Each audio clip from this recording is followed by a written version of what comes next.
Paz inverencial, buenas noches para todos los hermanos que nos escuchan en Colombia y en América Latina. Hoy retomamos la cátedra sobre la escuela teológica.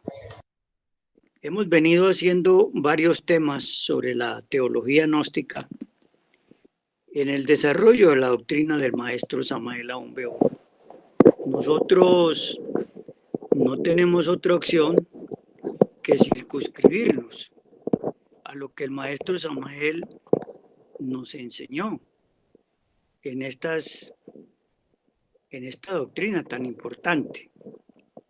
Y hemos dado muchas versiones sobre la aplicabilidad de la teología gnóstica samaeliana. Como bien lo hemos dicho, nosotros los gnósticos no podemos sujetarnos a una teología escolástica, a una teología que es emanada de la academia, porque esa es una teología que versa sobre el saber, pero no es una teología que tenga como trascendente importancia al ser. Entonces aquí hay que hacer esas diferencias para que los estudiantes podamos entender por qué caminos debemos nosotros recorrer la enseñanza de la teología gnóstica samaeliana. Hay varios libros que nos pueden orientar mucho sobre esto. Yo recomiendo El matrimonio perfecto. Es una buena obra para nosotros indagar muchísimo sobre lo que es la teología de la enseñanza gnóstica samaeliana. Por ejemplo, en el capítulo 2 del libro titulado El matrimonio perfecto, el maestro Samael nos habla del Hijo del Hombre. Aquí ya hay pues un material supremamente abundante para uno explicar la influencia de la teología gnóstica en el devenir de la vida de una persona común y corriente que quiere entrar por los caminos del nacer espiritual, y obviamente ese nacer espiritual lo va a conducir a las escalas mayores del conocimiento de sí mismo, del conocimiento de su ser personal, íntimo, y obviamente del conocimiento de nuestro real ser interior profundo y de la conexión o conectividad que hay entre los aspectos fundamentales del hombre en el camino del desarrollo espiritual. Es por eso que también en otro libro que estamos nosotros viendo la cátedra final, o vimos la cátedra final, el maestro nos habla nada más ni nada menos que del superhombre. Y el superhombre es obviamente ni más ni menos que el reflejo directo de una explicación de lo que simboliza o significa el conocimiento que nosotros llamamos la teología gnóstica samaeliana. ¿Por qué decimos esto? Porque aquí el maestro parte de la base más simple y más sencilla para mostrarnos las etapas, las escalas o los niveles que cualquier hombre, cualquier mujer pueden empezar a dilucidar para lanzarse en la búsqueda de las escalas superiores del ser. Y eso no es teoría. El maestro entregó los elementos fundamentales para lograr eso. Todos sabemos y los conocemos de memoria, que son los 3 factores de la revolución de la conciencia. Entonces miren ustedes lo importante que se vuelve este aspecto.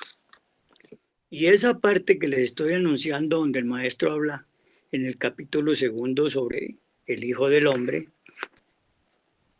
vemos nosotros que antes de ese capítulo el maestro nos habla del amor. Y la gente no se ha dado cuenta que el amor es la energía más poderosa que hay sobre el mundo. Y esto lo corrobora un gran científico del siglo pasado, el conocedor y difusor de la teoría de la relatividad, Albert Einstein, o Einstein, como querramos decir, dejó un poco de cartas. Y entre esas cartas le dejó una muy especial a su hija para que ella la hiciera pública después de que él falleciera o llevara ya varios años de haberse marchado de este plano físico. Y ahí explica cuál es la energía más poderosa que hay sobre el mundo, y no es propiamente la energía atómica, no es propiamente la energía que portan los neutrinos, no, es el amor. De manera que cuando se habla de eso, fíjense ustedes que el origen del amor está en Dios como Padre, que al mismo tiempo es sabiduría. Pero Dios como Madre es la sabiduría. Vean ustedes. Y perdón, Dios como Madre es el amor, pero ella lo da para que el hombre lo convierta en sabiduría. Dice el maestro que Dios como Padre reside en el ojo de la sabiduría. El ojo de la sabiduría se halla situado en el entrecejo. Dios como amor se halla en el templo corazón. Y sabiduría y amor son dos columnas torales de la gran logia blanca. Entonces, ahí tenemos nosotros la explicación muy gráfica de estas dos fuerzas tan poderosas como es la fuerza del amor y la fuerza de la sabiduría. Pero aquí hay una cosa que debemos distinguir clara en esta cátedra de la teología. Cuando aquí se habla de sabiduría, no se está hablando del saber que se adquiere en la academia, que se adquiere en los colegios, en las escuelas, en las universidades, en los grandes centros educativos del mundo. No, esa no es sabiduría. Esa se conoce con el nombre muy bien receptado por ese gran sabio chino, constructor de el Tao, el maestro Lao Tse. Cuando él explica que el que conoce lo extenso es un erudito. O sea, el leer, estudiar y adquirir títulos le da la erudición, mas no la sabiduría. Claro, el mundo llama a eso sabiduría y dice que una persona es sabia porque ha estudiado y ha leído mucho. Y eso no es sabiduría, eso es información. Es una persona muy bien informada. Es una persona que se ha dedicado a conocer todo lo que puede conocer en el aspecto intelectual, pero en el aspecto de la parte espiritual del ser, de la sabiduría, no es tan perito ni tan experto. Esa es la verdad. Dice, amar cuán bello es, solo las grandes almas pueden y saben amar. El amor es ternura infinita, el amor es la vida que palpita en cada átomo, como palpita en cada sol. El amor no se puede definir porque la divina madre del mundo es eso que adviene a nosotros cuando realmente estamos enamorados. El amor se siente en lo más hondo del corazón. Es una vivencia deliciosa. Es un fuego que consume. Es vino divino, delirio del que lo bebe. Un simple pañuelo perfumado, una carta, una flor, promueven en el fondo del alma tremendas inquietudes íntimas, éxtasis exóticos, voluptuosidad inefable. Nadie ha podido jamás definir el amor. Hay que vivenciarlo, hay que sentirlo. Solo los grandes enamorados saben realmente qué es eso que se llama amor. El matrimonio perfecto es la unión de dos seres que verdaderamente saben amar, el matrimonio perfecto. Entre otras cosas, el maestro Samael nos invita a que nosotros iniciemos cuanto antes el proceso de encontrar los caminos del amor. De manera que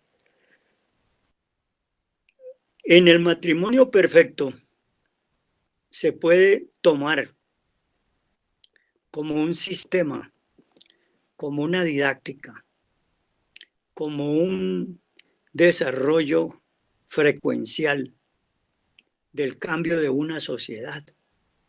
Porque es que el matrimonio perfecto no es simple decir estoy enamorado, o no es simplemente decir nosotros nos amamos. No, el matrimonio perfecto es buscar eso, la perfección en el amor. Y para que haya matrimonio perfecto, la pareja debe actuar con recto pensar, recto sentir y recto actuar. Allí estaríamos viendo el proceso de una persona que avance. Y cuando se avanza por ese camino, entonces se va encontrando el camino de lo que estamos hoy proponiendo, la real teología en la ciencia gnóstica. Para que haya verdadero amor, se necesita que el hombre y la mujer se adoren en todos los 7 granos planos de los planos cósmicos. Esto debemos decirlo que solo es posible cuando se despierta conciencia. De resto es imposible. Nadie que tenga la conciencia dormida va a poderse amar en los 7 planos de conciencia o en los 7 niveles de conciencia. Imposible.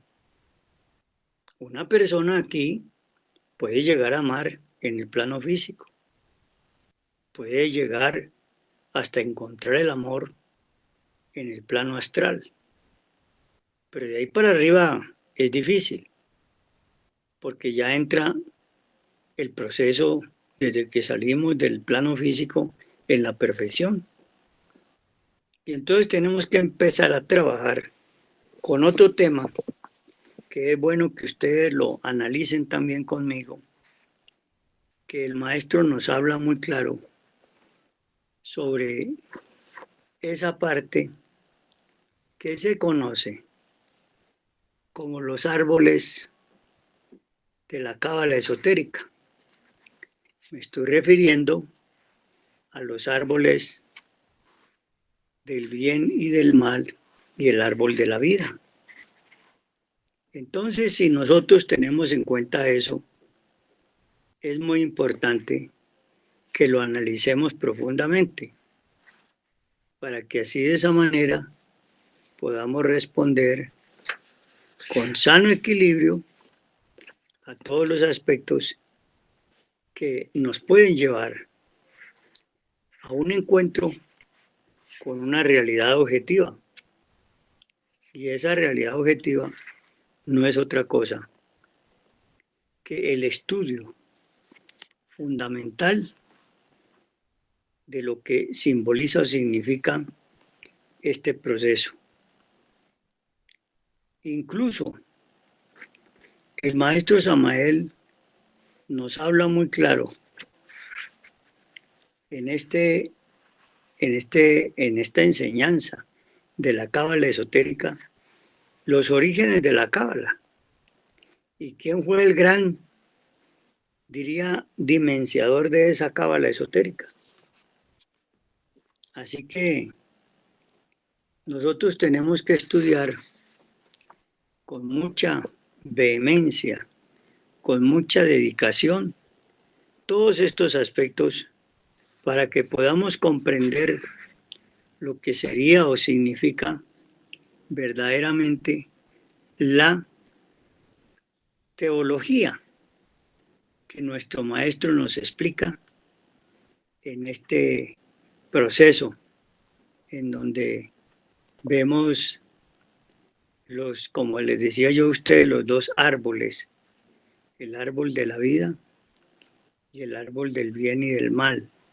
Así que sobre eso me voy a permitir hacer unas breves lecturas para que vayamos comprendiendo nosotros lo que es o lo que significa para todos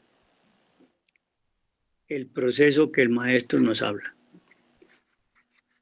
En otro momento tendremos que estudiar lo que el maestro nos explica sobre el absoluto, porque para hablar de los dos árboles tenemos que hablar del absoluto. Y si no, entonces nos quedaría las cosas en la mitad del camino y no podríamos avanzar como realmente se merece este avance. Así que me parece importante y fundamental que todos los estudiantes tengamos muy claro, por ejemplo, qué es el árbol de la vida. Dice el maestro lo siguiente: si observamos el árbol de la vida tal como está escrito por los cabalistas hebraicos, vemos 10 sefirotes. Comienza por el anciano de los días, que es Keter, que está en el lugar más elevado del árbol. Después sigue Chomag, el segundo sefirote, o sea, el segundo logos, que es propiamente el Cristo cósmico o Vishnu entre los hinduistas. Luego viene Vina, el tercer logos, el señor Shiva. Keter, Chomag y Vina son el Padre, el Hijo y el Espíritu Santo. Vean ustedes cómo en el origen del árbol de la vida entran a tener presencia las tres fuerzas superiores que todos sabemos que implican el proceso de la creación. Y esas tres fuerzas superiores se significan con los nombres del Padre, el Hijo y el Espíritu Santo. Muchos de nosotros estamos convencidos, y en las grandes religiones se antropoformiza estas fuerzas sagradas. Y algunos dibujan al Padre, como a veces nos lo presentan las escrituras, como el anciano de los días. Y otros dibujan al Hijo, como pasó con ese ser que estuvo en las épocas antiguas en Palestina, Jesús de Nazaret, o mejor, Yeshua ben Pandirá. Y el tercer aspecto, que es el Espíritu Santo, se alegoriza con un bello animal muy puro, aparentemente, que conocemos, como la paloma blanca. Pero esto se materializó de esta manera para que el pueblo y la gente tuviese una idea de qué eran esas tres fuerzas. Y obviamente eso desató la concepción de unas figuras que día a día se han arraigado en el mundo y que por esa misma razón los teólogos academicistas hablan también casi de la misma forma. Nosotros los gnósticos sabemos quién es el anciano de los días, o sea, Keter. Sabemos quién es Shomak, el Hijo. Y sabemos quién es Binah. Y por esa misma razón es que nos hemos dedicado a trabajar en este aspecto para orientar a nuestras comunidades en el proceso del conocimiento de lo que significa o simboliza entre los hinduistas el triamasicano, o sea, la Trinidad entre nosotros los occidentales, el Padre, el Hijo y el Espíritu Santo, pero que aquí se denominan como Keter, Chomak y Binak. En el árbol de la vida se dibuja pues muy claro los misterios hebraicos, así los enseñaron los rabinos. Los rabinos explicaron este proceso muy antiguamente, pero todos sabemos que la cábala esotérica fue el fruto del ángel Metratón, que es el jefe de la sabiduría de la serpiente sagrada, y que fue el profeta Enoc en su tiempo, el que nos habla la Biblia. Vean pues ustedes desde dónde parte este proceso. La cábala se pierde en la noche de los siglos, ahí donde el universo se gestó en el vientre de Maha Kundalini, la gran madre. La cábala es la ciencia de los números, oígase bien.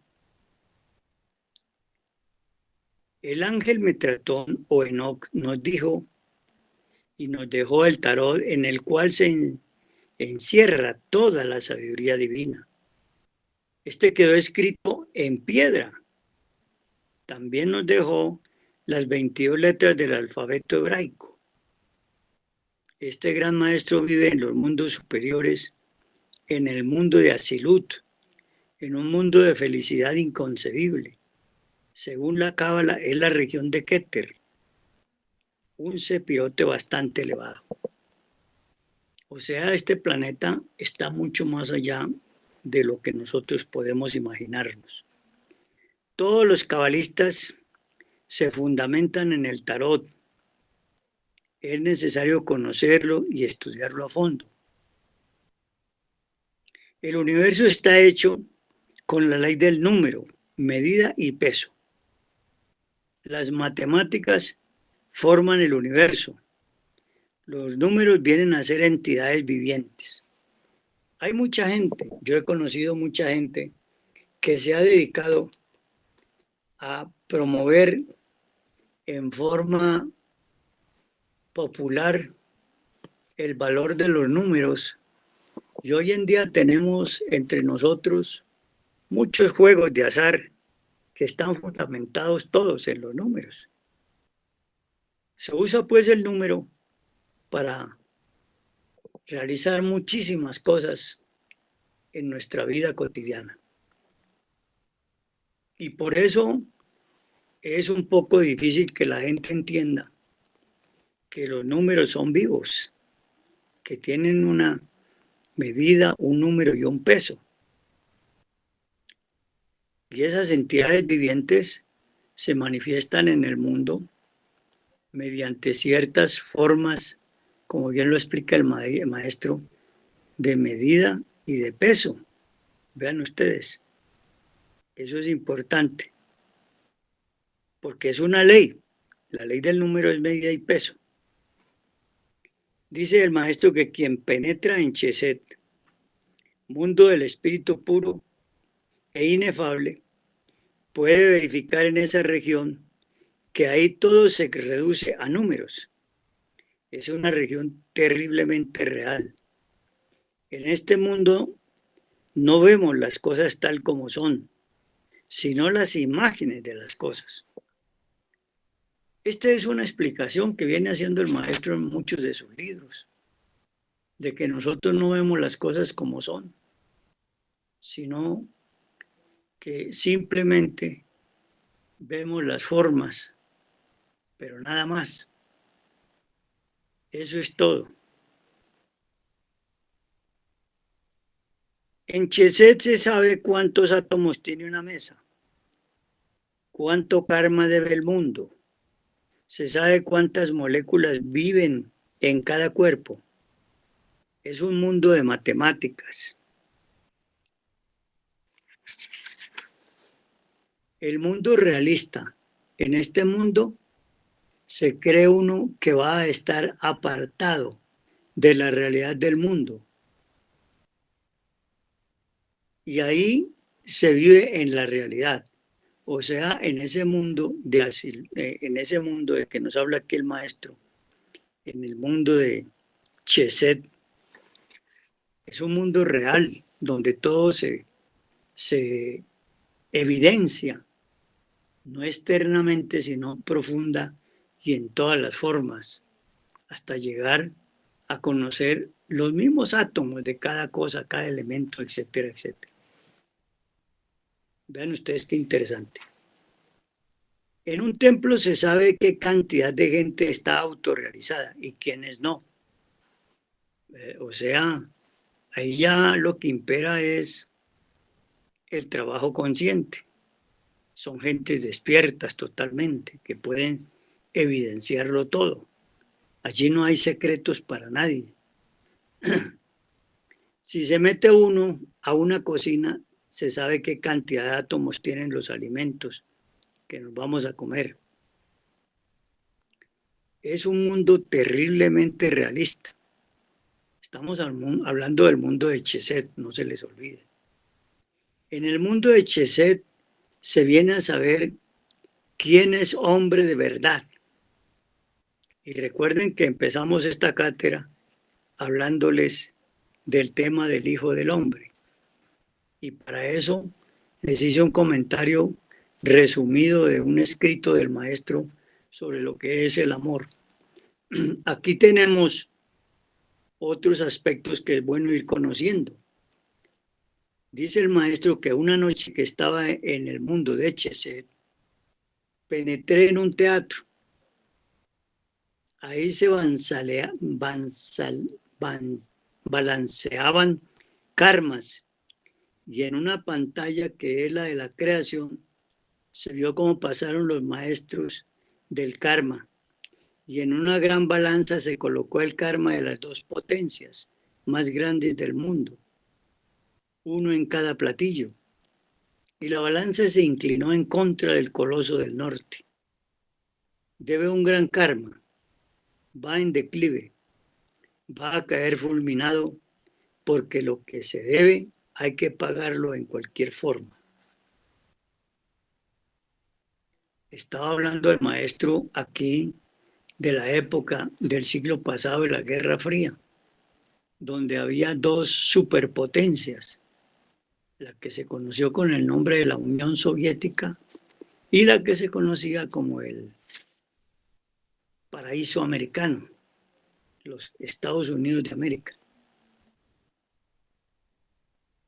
Vean ustedes, los teósofos hablan de planos y subplanos, y estos son los 10 sefirotes, 10 emanaciones de la eterna madre espacio, 10 oleadas que sirven de fundamento a la gran madre.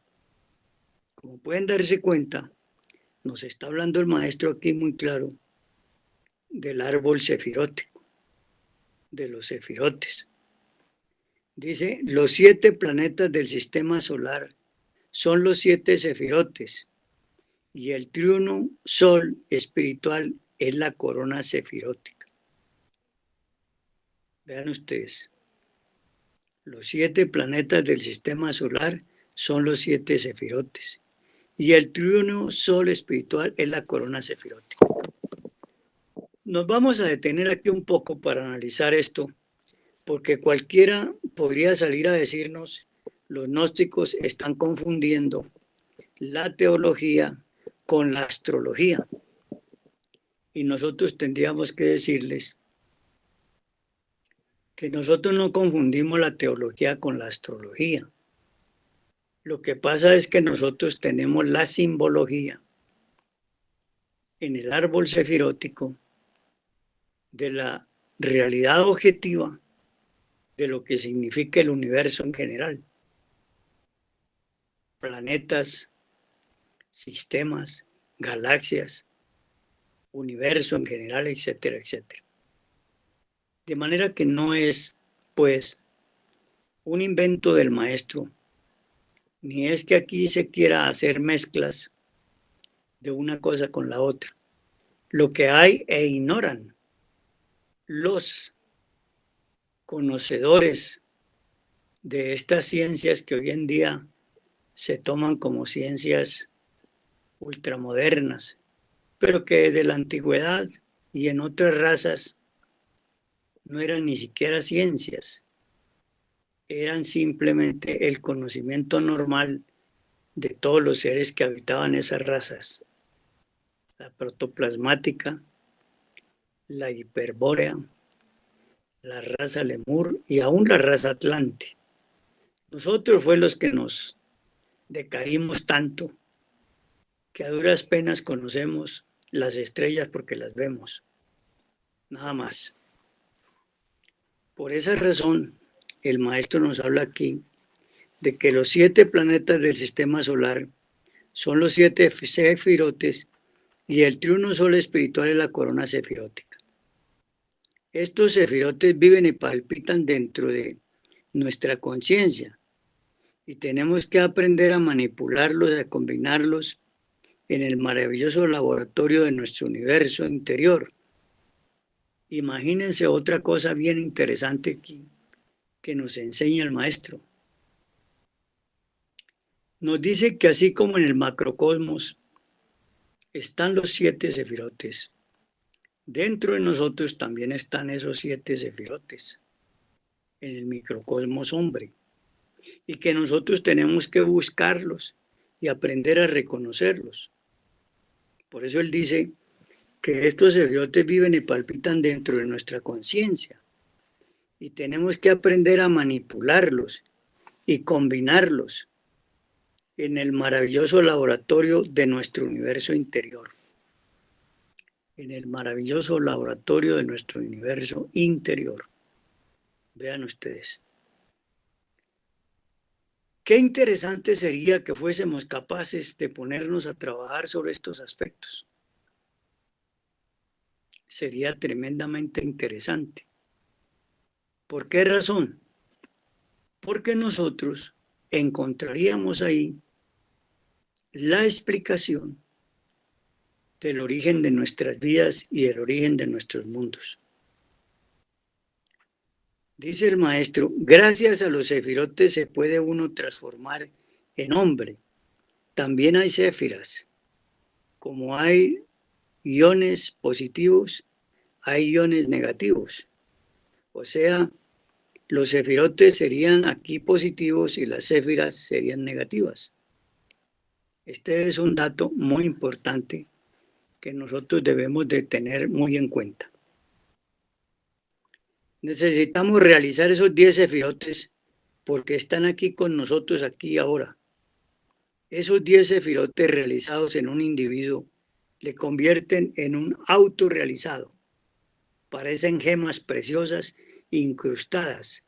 Es algo maravilloso.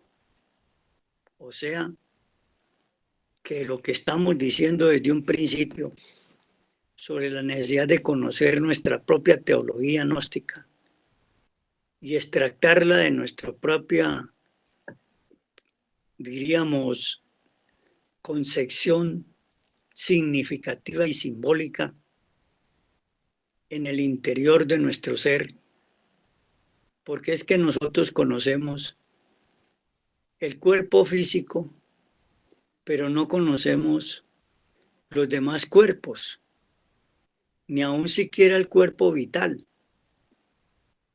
que dicho sea de paso, fue en el siglo pasado destacado en fotografías por los rusos, por la llamada Unión Soviética, que hizo tomas con unas cámaras que se denominaron la cámara Kirlian, por sus inventores, por sus descubridores. De manera que nada de lo que estamos diciendo aquí es ajeno a la ciencia oficial. Todo lo que el maestro explica o ha explicado va tomando forma en la ciencia oficial. En algún momento nos comentaba él en uno de sus libros, conferencias, que había algunos dirigentes espirituales y que se autodenominaban conocedores de la teosofía y de otras cosas más importantes, que vaticinaban que en el año 2000 hacia adelante la sociedad sería maravillosa, extraordinaria, cambiaría todo. Y en el año de 1970, si no antes, el maestro estaba afirmando lo contrario, diciendo que no había ninguna posibilidad de que una sociedad poseedora de unos elementos subjetivos que cargaba dentro de sí llegara a formar un mundo lleno de maravillas, de armonía y de felicidad eterna. Era imposible. Y bueno, los que estamos viendo eso, nos damos cuenta que no se equivocó en nada el maestro Samael cuando nos habló sobre ese tema. Necesitamos realizar esos 10 sefirotes porque están aquí con nosotros, aquí y ahora. Esos 10 sefirotes realizados en un individuo le convierten en un autorrealizado. Claro, es que en la medida que vamos creando, fabricando, haciendo o cristalizando los cuerpos existenciales del ser, en esa medida vamos logrando nosotros ir avanzando en la búsqueda de la autorrealización interior profunda. La corona sefirótica está formada por Keter, Chomak y Binah. Hay que comprender el fundamento de estos 3 sefirotes. ¿Cuál es el fundamento de estos 3 sefirotes? El maestro dice, el Padre es el primer logos. Keter, sabiduría. El Hijo es el segundo logos, que es Chomak, y se expresa como amor, la fuerza más poderosa, ¿no? Y el Espíritu Santo, tercer logos, Binah, es poder, principio ígneo, fuego flamígero. Esto es algo muy superior, por eso hablábamos al principio de que al dársele a esto una forma antropomórfica, se le despoja significativamente de lo que verdaderamente es, porque estas son energías sagradas, energías superiores, trascendentes, que nosotros debemos aprovechar. No podemos desconocer que cualquiera de estas energías se puede materializar en una figura. En los mundos internos muchas veces el Espíritu Santo aparece en una gran ave muy bonita con cabeza humana. Fíjense ustedes. El Padre, vean ustedes que se apareció en muchas ocasiones como el fuego sagrado. De la misma manera el Espíritu Santo. El Padre como el rayo divino. El Hijo como el poder sagrado. Bueno, Keter es el anciano de los días, lo oculto de lo oculto, la bondad de las bondades. Tiene 31 bucles y su barba 13 mechones. Cuando ese Keter se manifiesta como una persona, como un personaje, tiene estas características que el maestro simboliza o enseña.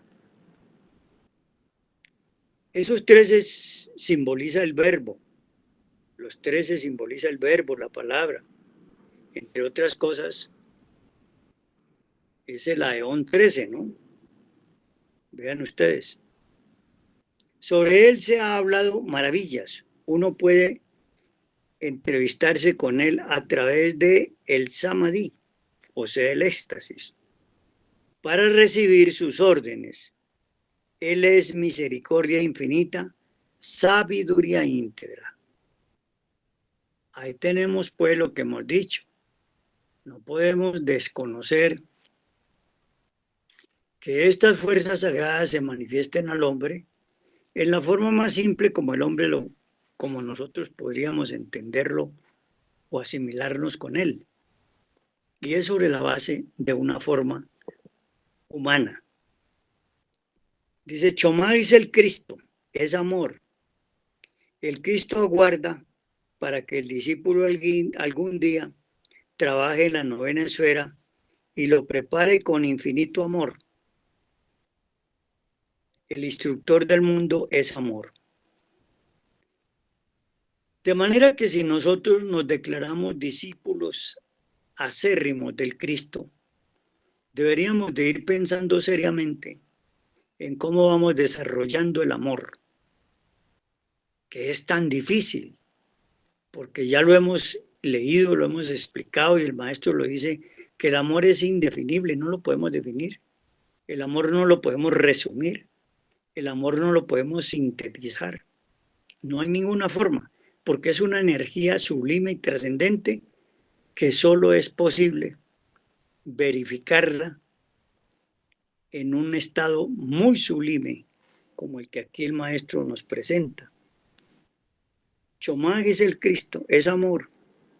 El Cristo aguarda para que el discípulo algún día trabaje en la novena esfera y lo prepara con infinito amor. Y lo prepara con infinito amor. Óyase bien. Cuando los gnósticos hablamos de la novena esfera, estamos hablando del trabajo con la energía sagrada, con la energía divina, en el connubio sagrado de la pareja, en forma sublime y trascendente, no en forma degenerada y corrupta, vulgar o simplemente desmejorada en el lenguaje y en la práctica, como es lo que ha venido ocurriendo. El Espíritu Santo, el poder ígneo, no olvidemos que por eso Pablo de Tarso decía que el fuego sagrado del Espíritu Santo en nosotros, nos hablaba sobre eso. Un hierofante tuvo que curar una mujer demente y logró su curación el hierofante. El hierofante pidió dinero prestado a los familiares de la enferma. Oiga bien este ejemplo para que si en algún momento ayudamos a curar o a sanar a alguien, no nos creamos con el derecho de decir que fuimos nosotros los que lo curamos. Eso no es así. Así que tengamos cuidado con eso, hermanos. Posteriormente, él se entrevistó con el Espíritu Santo, quien tomó una figura de blanca paloma. El hierofante preguntó si iba bien y el Espíritu Santo le contestó que iba mal. Vea usted. Y le dijo el Espíritu Santo, yo soy el que cura. Y le dijo, ante esto, el maestro tuvo que devolver el dinero. Si uno tiene el poder de curar y uno cobra, comete un delito muy grave. Muchas veces las gentes quieren honrar ese favor que se les hace por interpuesta persona, como podemos ser cualquiera de nosotros. Pero nosotros no deberíamos de pedir dinero. Si las gentes quieren ayudar a una causa o ayudar a una institución a la que nosotros representamos, lo pueden hacer, pero no porque nos estén pagando nada que nosotros no hemos podido hacer. Eso lo hace el Sacratísimo Espíritu Santo, representado en un maestro, que es el maestro Rafael, el maestro de la medicina universal y cósmica. En los mundos internos se habla mucho en Cábala. Hay que saber sumar en números cabalísticos. Si a un maestro, óigase bien, se le pregunta, ¿qué tiempo voy a vivir? Él contestaría en números. O sea, usted se encuentra en los mundos internos o tiene la oportunidad de verse aquí con un maestro y usted le pregunta cuánto tiempo va a vivir, él le va a responder en números. El objeto de estudiar la cábala es capacitarnos en los mundos superiores. Claro, nosotros tenemos que estudiar la enseñanza del maestro, pero el hecho de estudiarla no nos capacita para decir que sabemos cábala. Lo que nosotros sabemos es manejar la simbología de la cábala, porque la hemos estudiado, pero nunca la hemos realizado en nosotros. Para ser un verdadero cabalista hay que vivir y realizar en nosotros la cábala. Y eso solo es posible trabajando en los 3 factores de la revolución de la conciencia. El objeto de estudiar la cábala es capacitarnos en los mundos superiores. Por ejemplo, un iniciado pidió en cierta ocasión la clarividencia. Internamente le contestaron, se hará en 8 días. Óigase bien. Entonces una persona que no sabe de cábala se pone muy contento porque piensa que en 8 días va a ser ya un hombre que está manejando la clarividencia. Y eso no es así. El que no sabe regresa al cuerpo físico y cree que dentro de 8 días, si hoy por ejemplo es miércoles, el otro miércoles será un clarividente, porque cree que son 8 días comunes y corrientes. Y no es así. En realidad el 8 es el número de Job.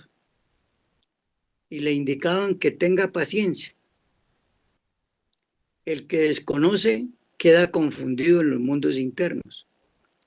La cábala es básica para entender el lenguaje de esos mundos. Entonces, fíjense ustedes aquí la importancia para nosotros los estudiantes de estudiar toda la doctrina que enseña el maestro. Claro, hay que estudiar la elementoterapia, hay que estudiar la cábala, hay que estudiar la psicología, hay que estudiar la sociología del Cristo social. Pero todo eso hay que llevarlo a la práctica. Y si no, nos volvemos unos teóricos de la enseñanza. Si uno estudiando la enseñanza psicológicamente, el demonio le sale al paso y lo enreda y lo mete en problemas. El demonio es muy astuto. Y cuando ve que hay una persona que se está dedicando mucho a la enseñanza, que está dando conferencias, que está trabajando muy bien, que va perfecto, bueno, entonces le pone la trampa y uno cae derechito en la trampa. Le busca el lado más débil que uno tenga para coger y enredarlo. Y después de que lo enreda, entonces se sienta a reírse, a burlarse de nosotros. Y no solo eso, se dedica a confundirnos, se dedica a crearnos el miedo, el terror, a crearnos el sufrimiento, la amargura, a crearnos ese desconcierto, esas preocupaciones. En una palabra, nos mete en la lucha de los opuestos, nos mete en el batallar de los opuestos.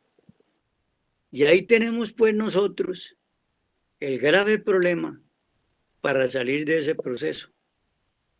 Nos cuesta mucho trabajo salir de ese proceso porque el maestro, a pesar de que también nos dio la clave para eso, porque él nos dijo muy claro, él vivió situaciones que le enseñaron a conocer las soluciones a la vida cotidiana con todas sus dificultades. Y él nos habla, por ejemplo, de los problemas y nos dice claramente que nosotros tenemos que disolver los problemas, que los problemas no se resuelven, que los problemas se disuelven. Y cuando los estudiantes miran esto o escuchan esto, dicen, pero ¿cómo va a decir el maestro eso si los problemas están ahí? ¿Cómo así que los vamos a disolver si están ahí los problemas? Y claro, cualquiera de nosotros inmediatamente reflexiona y con la manifestación de la lógica y la razón, pues obviamente entra en ese prejuicio, en esa situación tan complicada y termina convenciéndose de que el maestro está equivocado, que el maestro desconoce los problemas. Lo que no hacemos nosotros es analizar profundamente la enseñanza de él para darnos cuenta que él nos está hablando de lo que realmente son los problemas. Los problemas, como bien sabemos, se desarrollan en nuestro cuerpo psíquico, en nuestra psiquis, en nuestros cerebros. Cerebro pensante, cerebro sintiente y cerebro actuante. Entonces digo esto simplemente para que tengamos en cuenta, estimados hermanos, que nosotros tenemos que hacer un estudio muy profundo de la enseñanza que el maestro nos da y de experimentarla, de vivirla en nosotros. De lo contrario, nosotros vamos por un camino de volvernos unos teoréticos y nada de verdaderos trabajadores de la enseñanza. Entonces les vuelvo a repetir,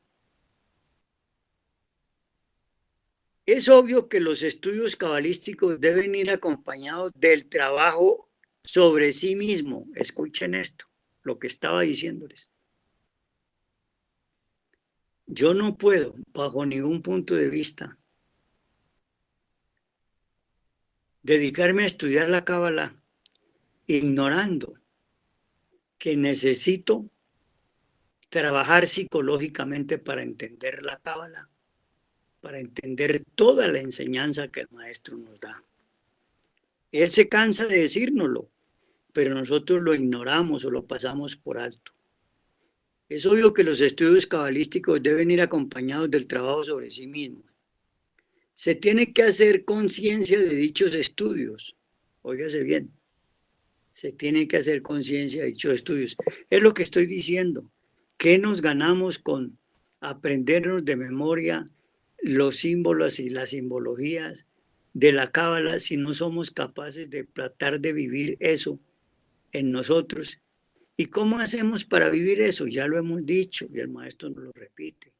Trabajemos en los 3 factores de la revolución de la conciencia, muriendo de momento en momento, de instante en instante, practicando el manejo de la energía sagrada en suma castidad y sirviéndole a nuestros hermanos. Por medio de la misma enseñanza podemos enseñarle a nuestros hermanos. Vean ustedes lo interesante que se vuelve esto. Se tiene que hacer conciencia de dichos estudios, porque si se quedan en el intelecto, al fallecer se pierden y se hace conciencia de ellos. Y si se hace conciencia de ellos, se manifiestan desde la infancia. Mire qué gran noticia nos da aquí el maestro, ojalá no la perdamos de vista, hermanos.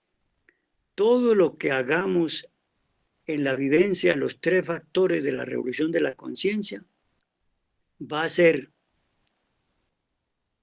guardado para traerlo en la próxima existencia.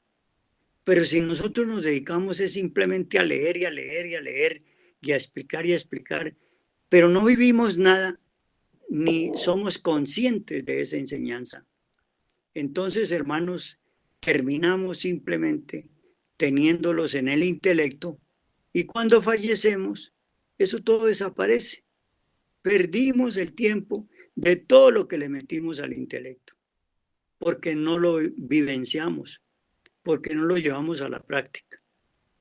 Por eso muchos de nosotros caemos en errores continuamente. ¿Por qué? Porque no somos capaces de permanecer viviendo el momento, el instante y el aquí y el ahora sin olvidarnos de sí mismos ni olvidarnos de nuestro real ser. En muchos momentos de mi vida cotidiana, yo hago mucho esfuerzo por ver cómo es eso de no olvidarme de mí mismo y de no olvidarme de mi real ser. Y me doy cuenta a veces que hay métodos y sistemas muy simples para uno no olvidarse de su real ser. ¿Y cuál es eso? Pues el de invocarlo. Yo puedo estar haciendo cualquier oficio y le puedo estar pidiendo que él me ayude a hacer ese oficio. Lo invoco para que me ayude a hacer ese oficio. Aquí yo estoy hablando para ustedes. Y yo siempre estoy consciente y hago todo lo posible de que él sea el que me ayude en esta cátedra. Que no sea yo. Yo simplemente soy un parlante. Pero quien me ayuda en esto es mi real ser interior profundo, obviamente con la asistencia de nuestro gurú, el venerable maestro Samael Aun Weor, de nuestro Señor de señores, de nuestro amado Jesús el Cristo, de nuestro Santísimo Padre Celestial. Y qué decir de la magnificencia del Paráclito, del Consolador, como lo llamó Jesús el Cristo, cuando se despidió de sus apóstoles y les dijo a todos: queda con ustedes el Consolador, el Paráclito, el Espíritu Divino. Y esa es la verdad. Nosotros difícilmente en el decurso del día somos capaces de acordarnos de este gran ser. Nos vamos nosotros olvidando de este gran ser. Y de esa manera, pues perdemos mucho tiempo, hermanos. Nos vamos dejando del todo. Repito esto para que quede claro. Es obvio que los estudios cabalísticos deben ir acompañados del trabajo sobre sí mismo. Se tiene que hacer conciencia de dichos estudios, porque si se quedan en el intelecto, al fallecer se pierden y se hace conciencia de ellos.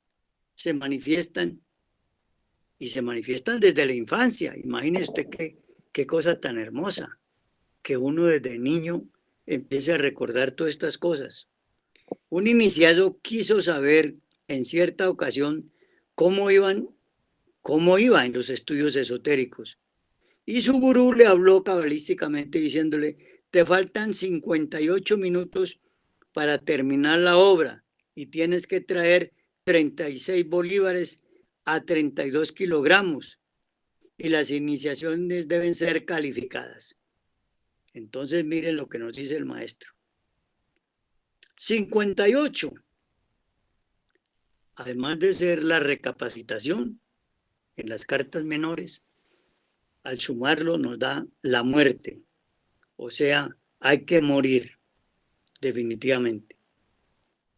Los 36 libertadores, al sumarlos, la carta 36 menor es la iniciación.